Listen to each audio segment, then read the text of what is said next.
All right. Um, Wait a minute. Let's see. All right, testing. Mic check. Mic check. Can you guys hear me? Margaret. Yeah, it looks like you can hear me. Donna, Lost for Words. Welcome, guys. All right, tonight, Lord willing, I want to shift gears a little bit and talk about some numbers there in the Bible. And the title of the study, we're looking at time times and half a time. Michael, hi, welcome. I'm not sure if I did a study on this previously, but I remember looking at or breaking down some of these numbers some time ago, and I was able to put together a few passages. Maybe that'll help us understand the timing and the nature. Oh, no, no, no, we're just getting started. Just getting started, Michael. Um, Looking at the timing and the nature of the Great Tribulation.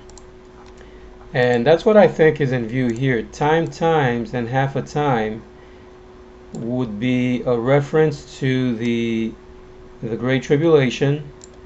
Now, one thing I think you guys are also going to find out, Lord willing, is that the the time times and half a time is not only talking about the Great Tribulation. You know how we say sometimes there are two parts to the Great Tribulation?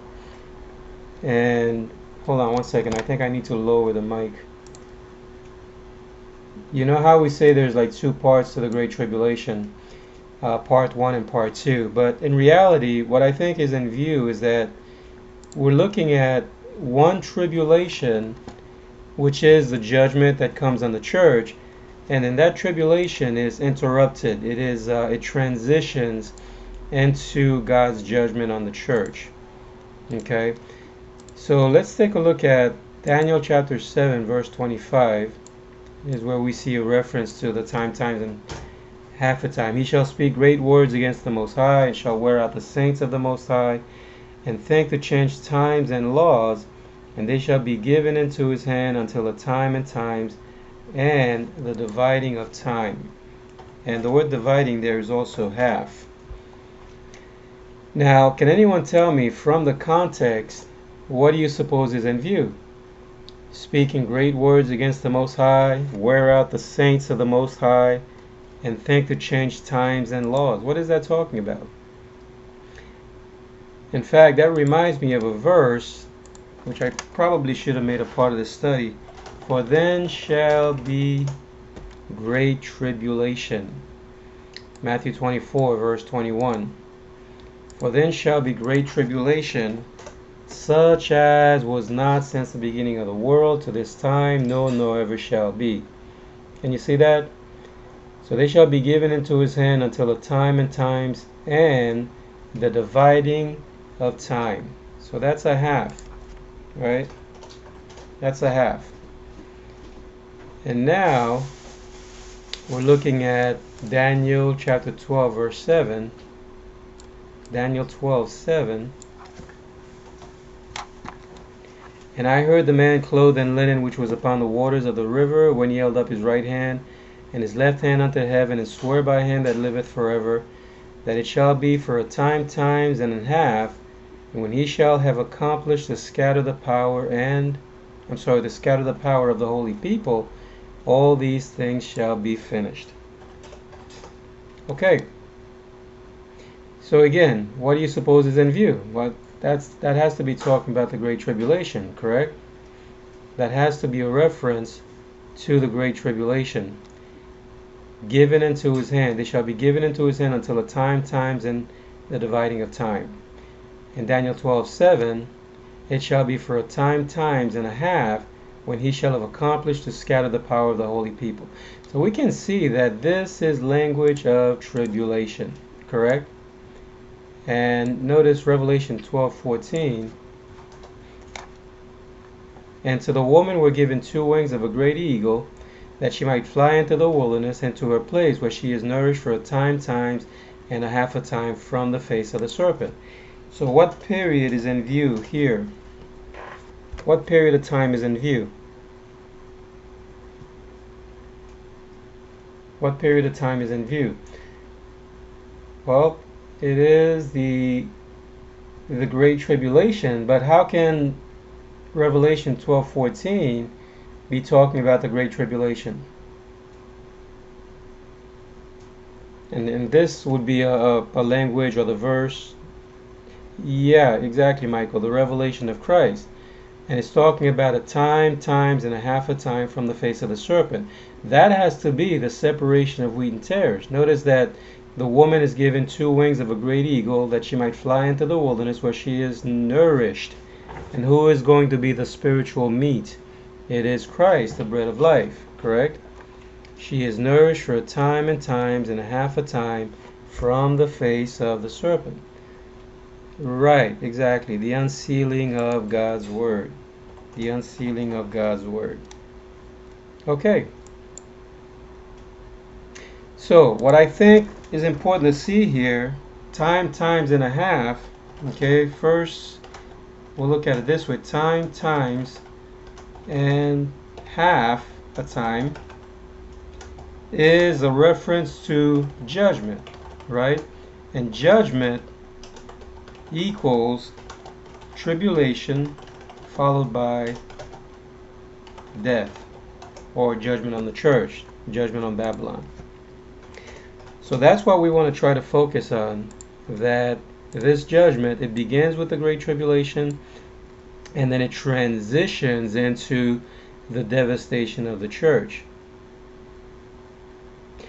Alright, now I did look up some reference online, which I thought was kind of interesting. I'm including it here on my notes. In my notes here, it's highlighted in yellow. So it's not really part of the study, but I just wanted to offer some commentary, which I think is okay if we can find the verses to support that. The word time in the context refers to a period of a year. In the story of King Nebuchadnezzar, because of his pride, he went crazy for 7 years and ate grass as an ox. Now the verse, Daniel chapter 4, in verse 42,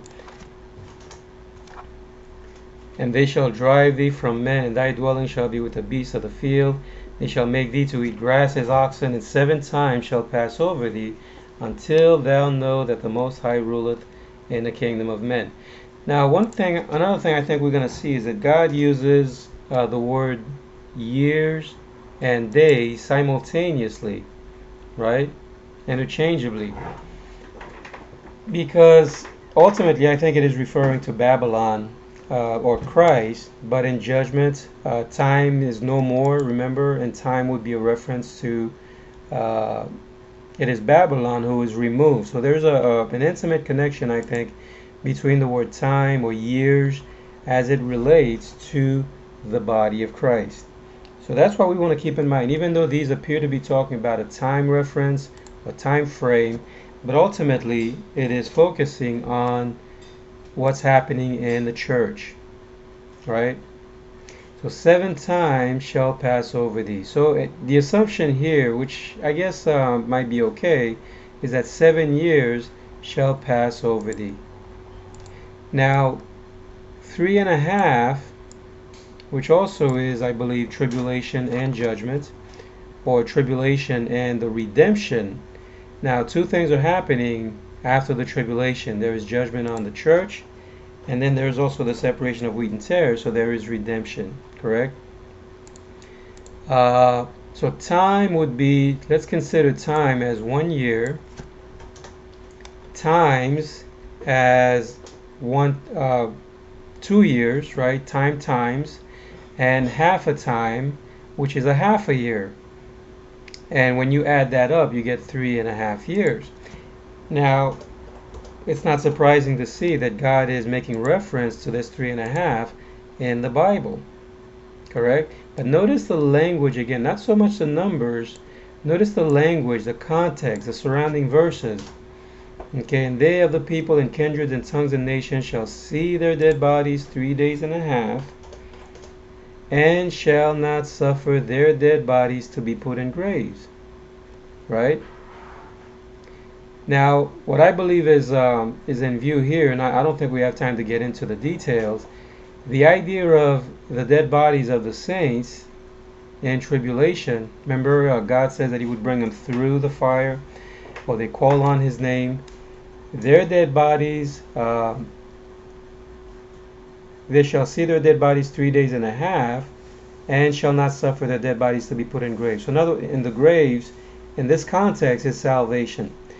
So the bodies are not being buried, and to be buried, okay, is a language, depending on the context, of salvation. So these bodies are not being buried. They're not finding the grave. They're not finding Christ, which is salvation. When does the body find the grave? At the revelation of Christ. That is the salvation, the redemption of the body.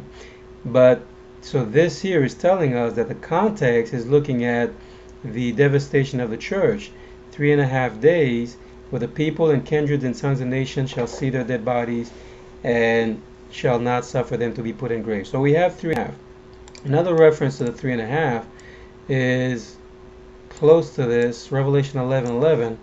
And after 3 days and a half, the Spirit of life from God entered into them, and they stood upon their feet. And great fear fell upon them which saw them. After 3 days and a half, the Spirit of life from God entered into them.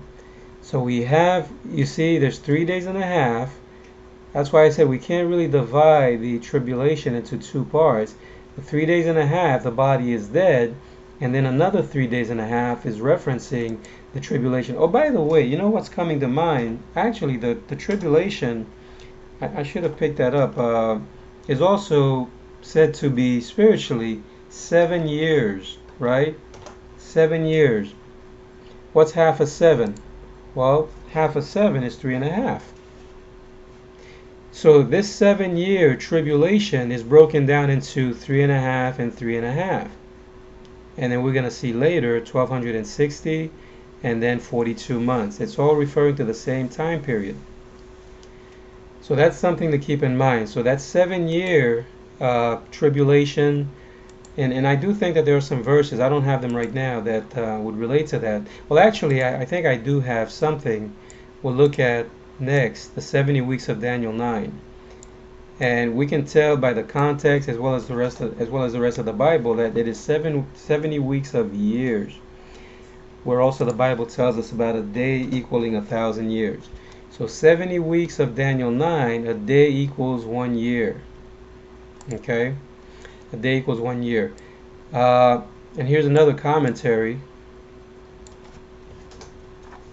70 weeks are not literally 7 weeks, but rather 70 weeks of years, or 490. So that's 70 times 7 years. This is a day equal year principle.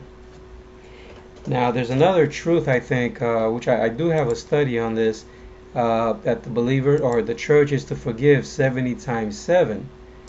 That is a reference, I believe, that the church should always forgive. So there's no end to this time period. So you can see why we have to look at it spiritually. 70 weeks are not literally 70 weeks, but rather 70 weeks of years. This is the day equals a year principle. Numbers chapter 14 verse 34. We'll take a look at some verses that speak to this. Numbers 14:34. After the number of the days in which he searched the land, even 40 days, each day for a year shall bear your iniquities, even 40 years, and ye shall know my breach of promise. Even 40 years.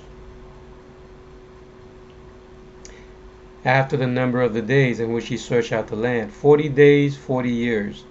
Each day for a year. So there is a principle or precedence in the Bible for converting days to years, or vice versa. Any questions on that? And then Ezekiel 4 verse 6. When thou hast accomplished them, lie again on thy right side, and thou shalt bear the iniquity of the house of Judah 40 days. I have appointed thee each day for a year. I have appointed thee each day for a year.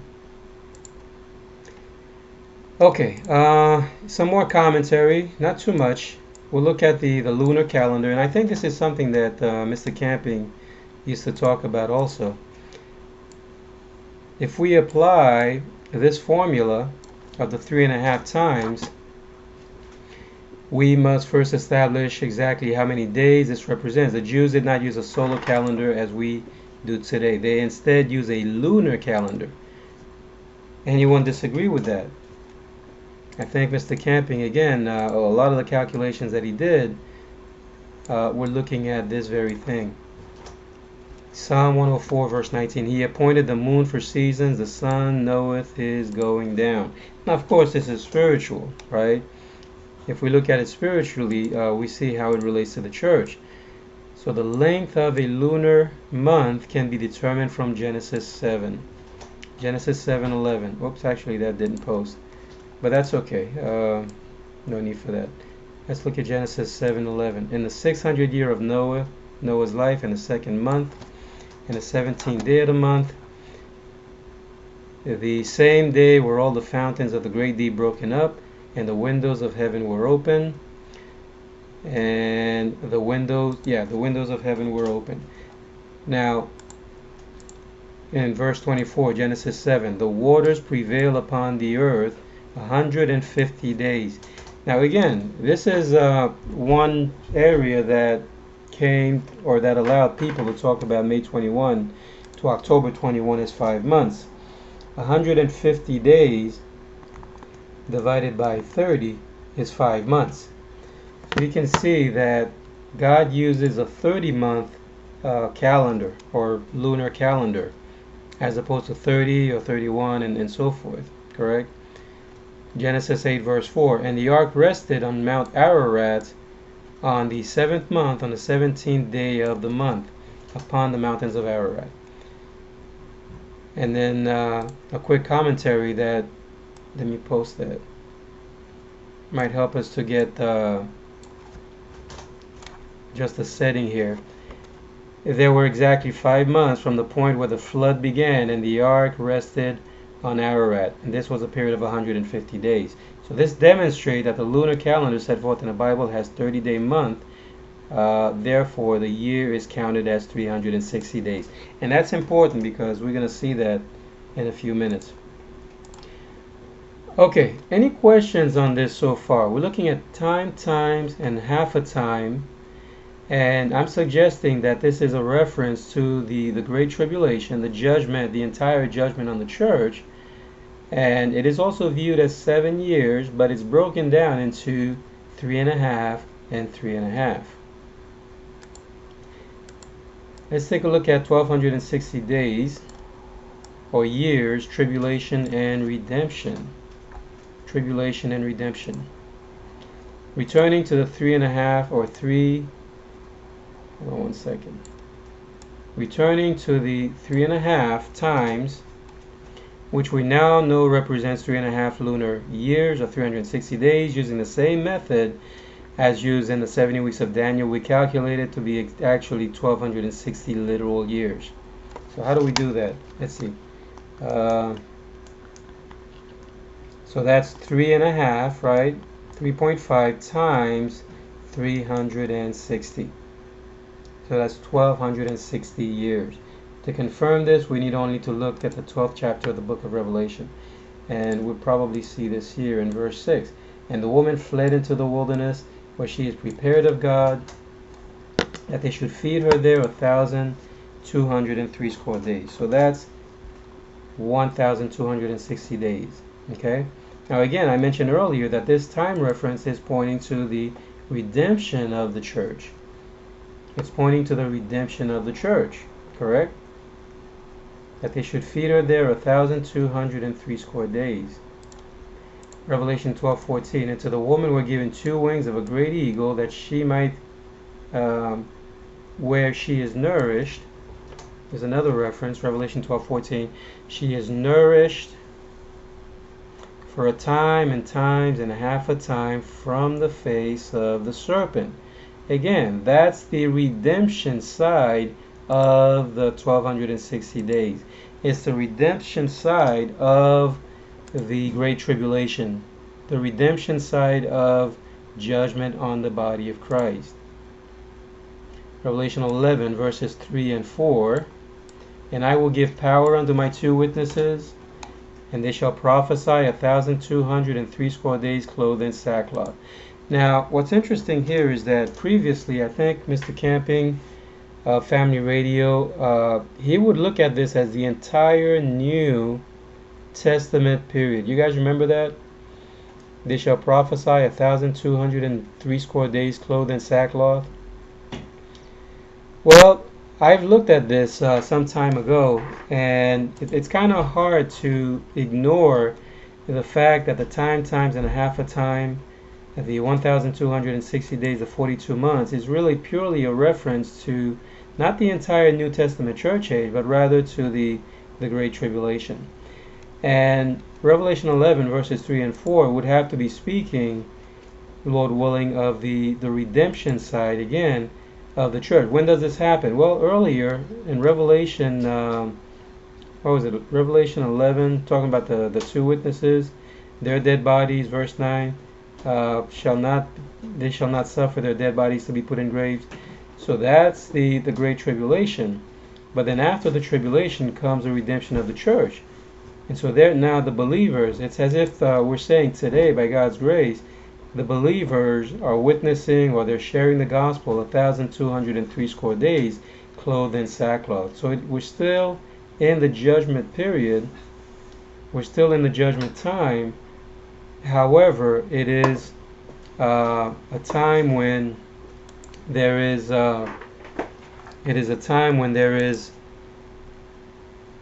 when the believers are being redeemed from Babylon, separation of wheat and tares. Okay, now there is I want to share 2 other quick references where God is not talking about 3.5 or 1,260 days or 42 months. He's talking about 1,290 days or 2,300 days. But notice how they're both also pointing to the tribulation and the redemption of the body. Daniel chapter 12 verse 11. Look at the context. And from the time that the daily shall be taken away, and the abomination that maketh desolate set up, there shall be 1,290 days. Remember we talked about the 1,290 days just recently, looking at the 1,335 days, and I offered that it points to judgment. It brings us to the death of the church. If we're projecting these numbers into the future, so there is an aspect of it going through. Well, actually, if you think about it, yeah, it begins with perhaps the flood, and then we went 1/3 and 2/3, and I talked about 1994, how this seems to be falling on 1994, the 1,290, which also brings us to the death of the church. So there might be an element of truth when we look at the stretch, maybe that 1,260 that I mentioned earlier. In Revelation 3:4, I will give power unto my 2 witnesses. They shall prophesy 1,260 days, clothed in sackcloth. 1,260 days, clothed in sackcloth. So maybe there is. I'm not sure. We'll probably have to come back on that. I'm not sure if I can make a tie-in to the entire New Testament church age, but I do know, based on the context and how it relates to the rest of the Bible, that it appears to be focusing on the judgment on the church. Daniel chapter 8 verse 13. And I heard one saint speaking. Now notice here, look at the similarity. Look at the asterisks that I put up there. And Daniel chapter 8 verse 13. Then I heard one saint speaking, and another saint said, How long shall be the vision concerning the daily and the transgression of desolation, to give both a sanctuary and the host to be trodden underfoot? To be trodden underfoot. And he said unto me, Unto 2,300 days, then shall the sanctuary be cleansed. Then shall the sanctuary be cleansed. 2,300 days. Now, can you see the time reference again? 2,300 days is the duration of the Great Tribulation, and that would equal the 1,260 days, or the 42 months, or the 3.5 days, correct? At 3.5 days. So if you think of let's see, 3.5 times 360 is 1260. If you think of the tribulation as 7 years, and then it's broken down into 3.5 and 3.5, okay, and 3.5 times 360, the lunar year, I'm sorry, the year 360, then you have 1260, correct? And we're going to see again how 42 months is also a reference, a time reference in the same context. Let me post that. 42 months, 42 times 30. 42 times 30 is 1260 days or years, tribulation again, and redemption. Okay, Revelation 11:2. But the cord which is without the temple leave out, measure it not, for it is given unto the Gentiles, and the holy city shall they tread underfoot 40 months. The holy city is trodden underfoot 40 months. What does that remind you of? Remember the two witnesses? Their dead bodies are lying in the street, right?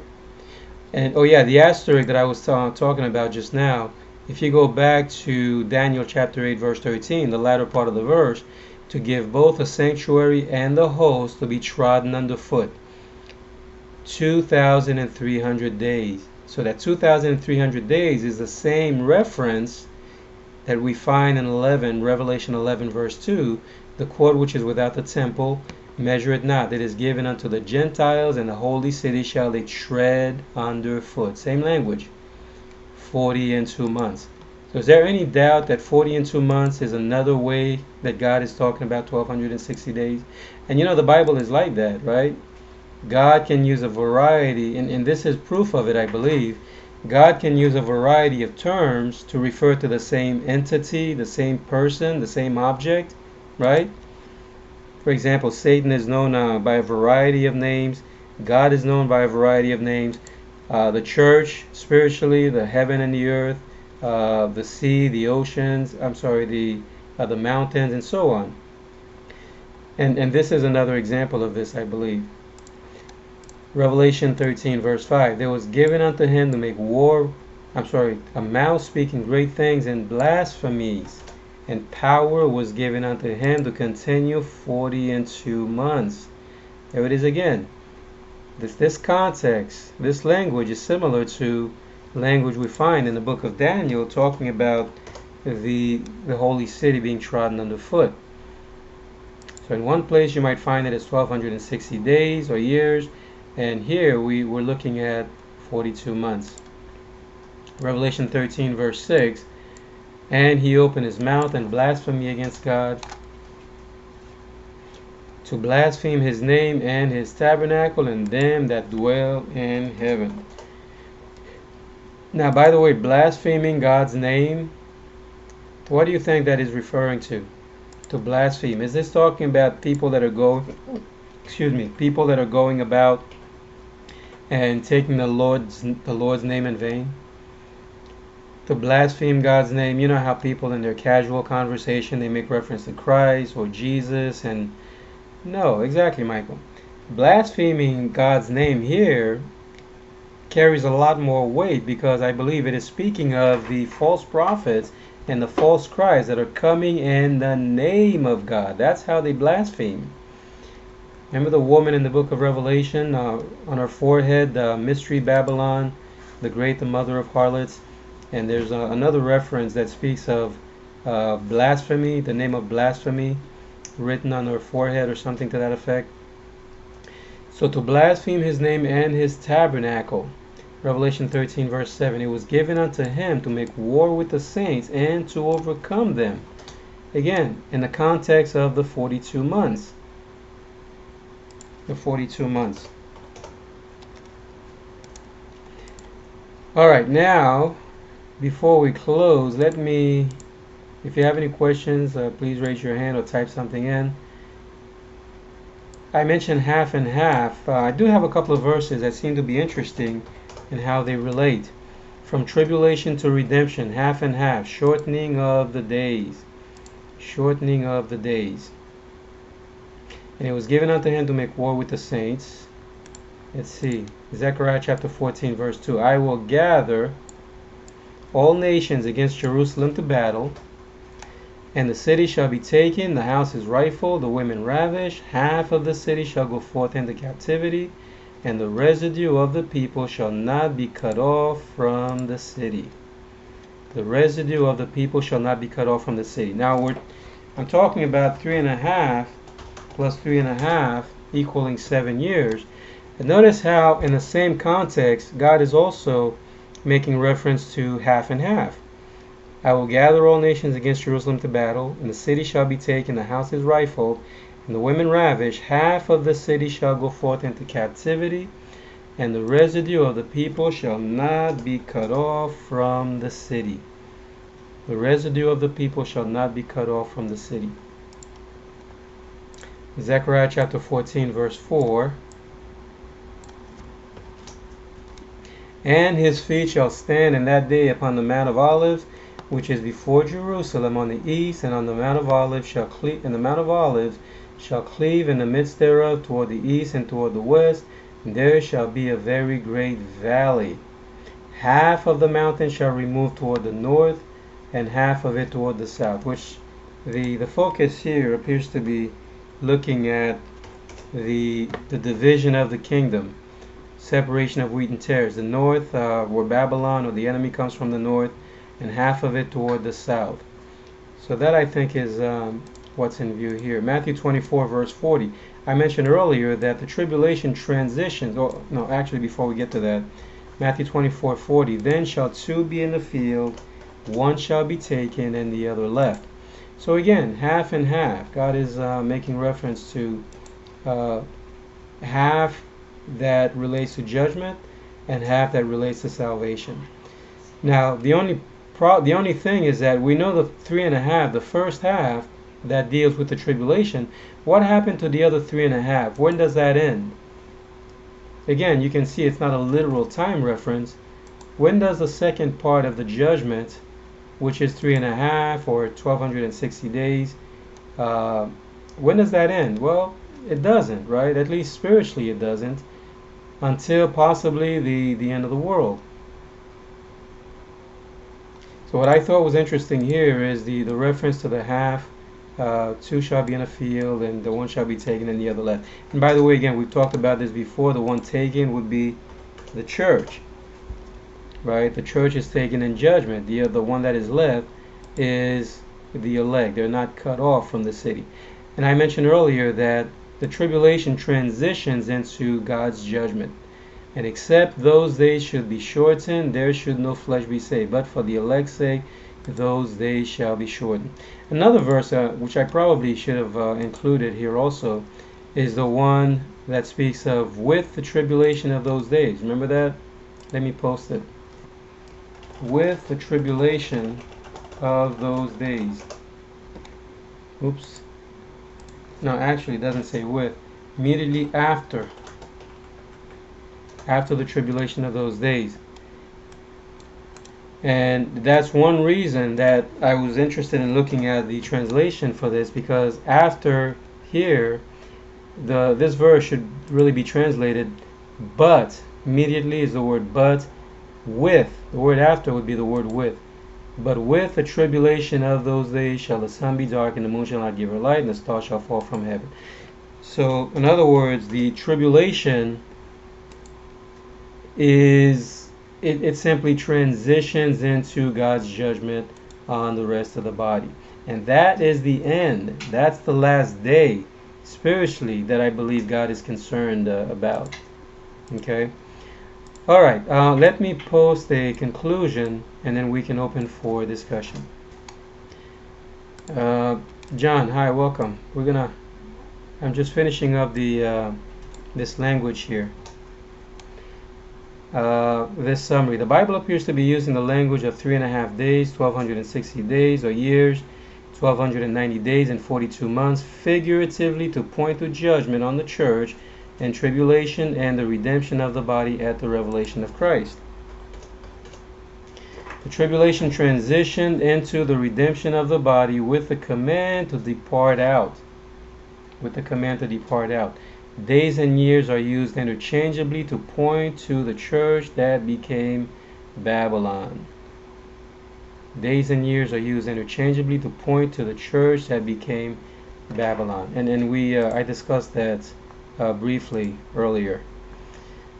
Okay, that's all I have for now. Let me turn off the recorder and then we'll open for discussion.